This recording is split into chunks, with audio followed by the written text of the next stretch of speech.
Assalamualaikum warahmatullahi wabarakatuh. Kembali lagi bersama saya Nila Puspitasari. Kali ini saya akan membahas tentang latihan soal dari FR yang sudah beredar tentang TWK lagi ya. Karena banyak yang nilainya jelek pada TWK. Mungkin karena TWK rasa TKP kayak gitu ya. Kita langsung ke soal saja. Pada masa pemerintahan Orde Baru melakukan depolitisasi parpol dan ormas dengan menyeragamkan ideologi yakni Pancasila. Soeharto menyerukan kepada seluruh masyarakat Indonesia untuk senantiasa mewujudkan nilai-nilai Pancasila dalam kehidupan hingga tercetus P4 atau Pedoman Penghayatan dan Pengamalan Pancasila.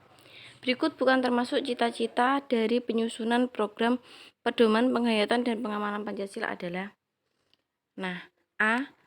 Takwa kepada Tuhan Yang Maha Esa dan menghargai orang lain yang berbeda agama atau kepercayaan. B. Mencintai sesama manusia dengan selalu ingat kepada orang lain, tidak sewenang-wenang. C. Mencintai tanah air, menempatkan kepentingan negara di atas kepentingan pribadi. D. Memahami dan melaksanakan setiap aturan yang dikeluarkan pemerintah guna stabilitas nasional. E. Suka menolong orang lain sehingga dapat meningkatkan kemampuan orang lain. Pedoman Penghayatan Pengamalan Pancasila. Ini kita lihat yang A benar ya, takwa kepada Tuhan ya. Terus yang kedua mencintai sesama manusia juga benar, ini sila kedua. Terus yang C yaitu mencintai tanah air, menempatkan kepentingan negara di atas kepentingan pribadi, ini juga benar. Yang D, memahami dan melaksanakan setiap aturan yang dikeluarkan pemerintah guna stabilitas nasional, ini kurang tepat. Terus yang E, suka menolong orang lain sehingga dapat meningkatkan kemampuan orang lain, ini juga benar, ini sila kedua juga ya. Ini berarti yang salah yaitu yang D, soal kedua. Perhatikan petikan pernyataan berikut. Otto Iskandar, berhubung dengan keadaan waktu, saya harap supaya pemilihan presiden ini diselenggarakan secara aklamasi dan saya majukan sebagai calon yaitu Bung Karno sendiri. Pernyataan Otto Iskandar Dinata dalam sidang PPKI pertama tersebut mengandung makna A. Pemilihan presiden dilakukan secara tergesa-gesa. B. Tidak ada anggota yang pantas menjadi presiden. C. Anggota sidang sepakat memilih Soekarno. D. Presiden tidak dipilih sesuai kehendak rakyat. E. Pemilihan presiden dilakukan secara singkat. Kita lihat kata kuncinya yaitu aklamasi. Kita harus tahu arti aklamasi, yaitu pernyataan setuju secara lisan dari seluruh peserta rapat dan sebagainya terhadap suatu usul tanpa melalui pemungutan suara. Jadi kita lihat ya ke opsinya ya. Ini berarti kan setuju, pernyataan setuju secara lisan dari seluruh peserta rapat, berarti jawabannya itu anggota sidang sepakat memilih Soekarno, yaitu yang C. Next, soal selanjutnya. Secara berurutan, konstitusi yang pernah berlaku di Indonesia sejak proklamasi 17 Agustus 1945 sampai dengan 5 Juli 1959, berarti pada saat 17 Agustus 45 sampai dengan dekret presiden ya 5 Juli 1959 adalah A. UUD 1945 Konstitusi RIS UDS. B. UUD 45 UDS Konstitusi RIS. C. UUD 45 UDS UUD 45. D. UDS Konstitusi RIS UUD 45. E. Konstitusi RIS UDS UUD 1945. Kita lihat. Pada 17 Agustus 1945 sampai dengan 5 Juli 1959. Berarti yang ini ya, ini sama ini. Berarti urutannya yaitu UUD 45 Konstitusi RIS terus UUDS. Berarti jawabannya yang A. Gitu ya. Berarti urutannya itu UUD 45, Konstitusi RIS, dan UUDS 1950. Oke, langsung soal selanjutnya. Perhatikan pernyataan KRT Rajiman Widyodiningrat berikut. Jadi, saya ulangi lagi, Undang-Undang Dasar ini kita terima dengan sebulat-bulatnya. Bagaimanakah tuan-tuan? Untuk penyelesaiannya saya minta dengan hormat yang setuju yang menerima berdiri. Pernyataan tersebut menunjukkan KRT Rajiman Widyodiningrat memiliki sikap A. Demokratis, B. Patriotik, C. Religius, D. Nasionalis, E. Karismatik. Nah, ini itu ada suatu pengambilan keputusan. Yang setuju itu disuruh untuk berdiri. Berarti ini adalah sikap yang demokratis.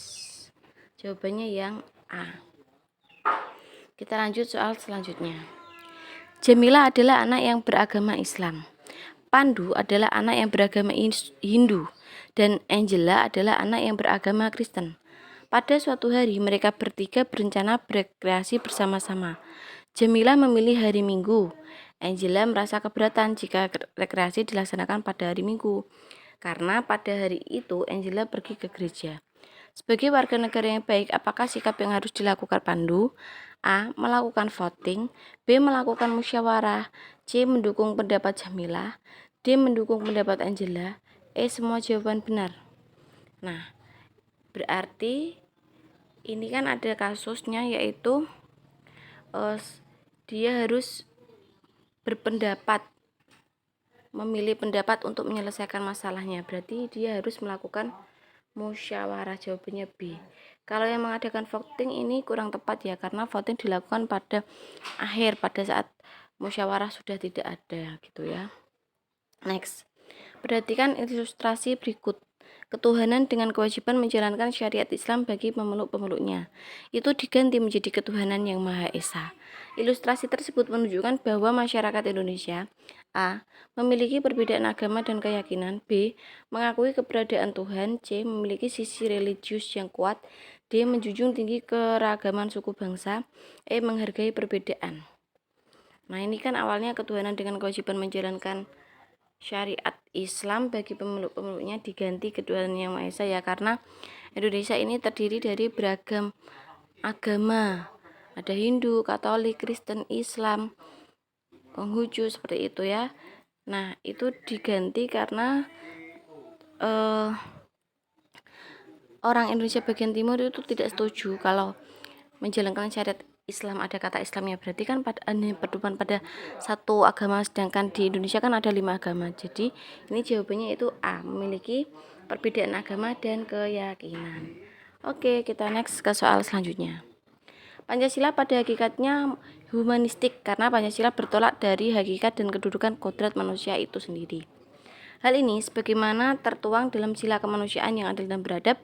Oleh karena itu, pembangunan sosial budaya harus mampu meningkatkan harkat dan martabat manusia, yaitu menjadi manusia yang berbudaya dan beradab. Di bawah ini implementasi Pancasila sebagai paradigma pembangunan sosial budaya berdasarkan sila keempat, yaitu sila keempat kan kerakyatan yang dipimpin oleh hikmat bijaksanaan dalam permusyawaratan perwakilan. Berarti dalam pengambilan keputusan. Berarti jawabannya yang D. Pembangunan dengan sistem desentralisasi dengan melibatkan kemajemukan masyarakat dan budaya Indonesia hingga mampu memadukan pembangunan daerah dan pembangunan nasional yang tepat. Oke, kita langsung soal ke selanjutnya.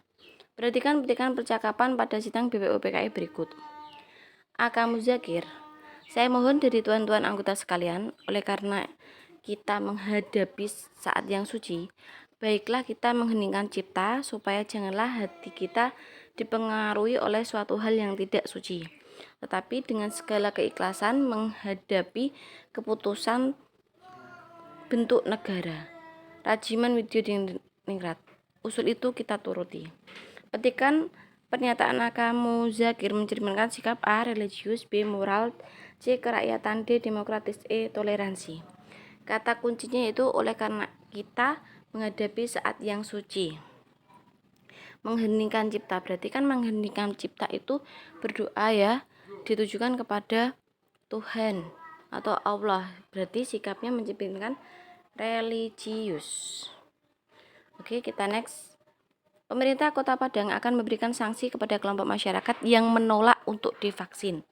Sanksi yang diberikan berupa penundaan penyerahan bantuan sosial dan pelayanan masyarakat. Hal ini tertuang dalam Surat Edaran Wali Kota Padang nomor 6422/DKK/PDG/9/2021 tentang pelaksanaan vaksinasi dalam rangka penanggulangan pandemi COVID-19 di Kota Padang. Aturan ini dibuat untuk mengejar capaian vaksinasi yang masih terbilang rendah. Dengan aturan ini diharapkan angka vaksinasi bisa naik secara signifikan dan level PPKM Kota Padang bisa segera turun. Terbitnya surat edaran wali kota tersebut merupakan bentuk nilai-nilai Pancasila sebagai ideologi dasar negara, yaitu nilai A dasar, B instrumental, C praktis, D normatif, E realistas. Nah, perlu kita ketahui bahwa nilai-nilai Pancasila itu ada 3 ya, nilai dasar, nilai instrumental, dan nilai praktis. Untuk tahu jawabannya ini kita lihat penjelasannya dulu. Nah, nilai dasar itu nilai dari kelima sila Pancasila. Berarti Pancasila itu merupakan nilai dasar berupa cita-cita dan tujuan yang baik dan benar. Sedangkan nilai instrumental itu penjabaran dari nilai dasar, penjabaran dari nilai Pancasila berupa UUD, GBHN, kebijakan, surat edaran, dan lain-lain. Sedangkan nilai praktis itu merupakan realisasi nilai instrumental secara nyata dalam kehidupan sehari-hari. Nah, gini ya, nilai dasar itu diinginkan manusia didasarkan pada kodrat manusia, diperjuangkan oleh manusia karena berharga. Nilai dasar itu yaitu 5 sila Pancasila. Nilai instrumen saat dipedomani di dalam sistem politik, ekonomi, budaya, dan hankam bersumber pada nilai dasar, bersumber pada apa? Nilai Pancasila ini tadi. Nah, itu contohnya itu ini pasal-pasal UUD 45, peraturan perundang-undangan, ketetapan MPR, kebijakan-kebijakan seperti itu. Nah, nilai praktis itu nilai implisit yang terkandung dalam sikap, perilaku, serta perbuatan manusia, perwujudan nilai instrumental dan nilai dasar. Seperti sikap perilaku sehari-hari yang berkaitan dengan keimanan kepada Tuhan. Pokoknya nilai praktis itu implementasi dari nilai Pancasila itu tadi, nilai dasar dan instrumental itu tadi. Jadi kita kembali ke soal, ini kan surat edaran wali kota ya. Berarti ini termasuk dari nilai Pancasila sebagai ideologi itu nilai instrumental. Itu kalau nilai dasar nggak mungkin, karena nilai dasar itu 5 sila. Nah, kalau praktis ini implementasi gitu ya. Jadi jawabannya yang B. Oke, kita next ke soal selanjutnya. Dalam sidang perumusan dasar negara, perbedaan pendapat antara anggota tidak lantas menghambat jalannya sidang. Kelancaran jalannya sidang tersebut disebabkan oleh A. Pengambilan keputusan secara demokratis, B. Dominasi para anggota yang berasal dari Jawa, C. Tampilnya Soekarno sebagai pemimpin, D. Singkatnya waktu persiapan kemerdekaan, A. Adanya sikap toleransi anggota sidang. Nah, perbedaan pendapat itu tidak menghambat jalannya sidang. Berarti jawabannya yaitu A. Pengambilan keputusan secara demokratis. Next. Upaya penyelesaian masalah, kalimat pertama dalam naskah Piagam Jakarta. Nah, Piagam Jakarta naskah pertama kalimatnya tadi ya. Ketuhanan dengan kewajiban menjalankan syariat Islam bagi pemilihnya. Kata Islamnya kan diganti dengan ketuhanan yang Maha Esa. Itu dilakukan dengan cara A. Musyawarah mufakat, B. Pengambilan suara terbanyak, C. Pengambilan keputusan oleh Soekarno, D. Pengambilan keputusan oleh Rajiman Widyodiningrat, E. Dilakukan secara aklamasi. Jawabannya yaitu yang A. Diambil secara musyawarah mufakat. Oke, kita next ke soal selanjutnya. Dalam proses perumusan Undang-Undang Dasar tokoh menunjukkan sikap toleransi. Pada masa sekarang, toleransi dapat diwujudkan dengan cara A. Menghormati perayaan hari raya agama lain, B. Mempelajari budaya daerah sendiri karena lebih unggul, C. Menonjolkan identitas agama dan kesukuan, D. Mendengarkan imbauan dari pemuka agama, E. Beribadah dengan tepat waktu. Toleransi ya, saling menghargai ya, berarti jawabannya yang A. Menghormati perayaan hari raya agama lain. Udah selesai. Nah, itu ya teman-teman.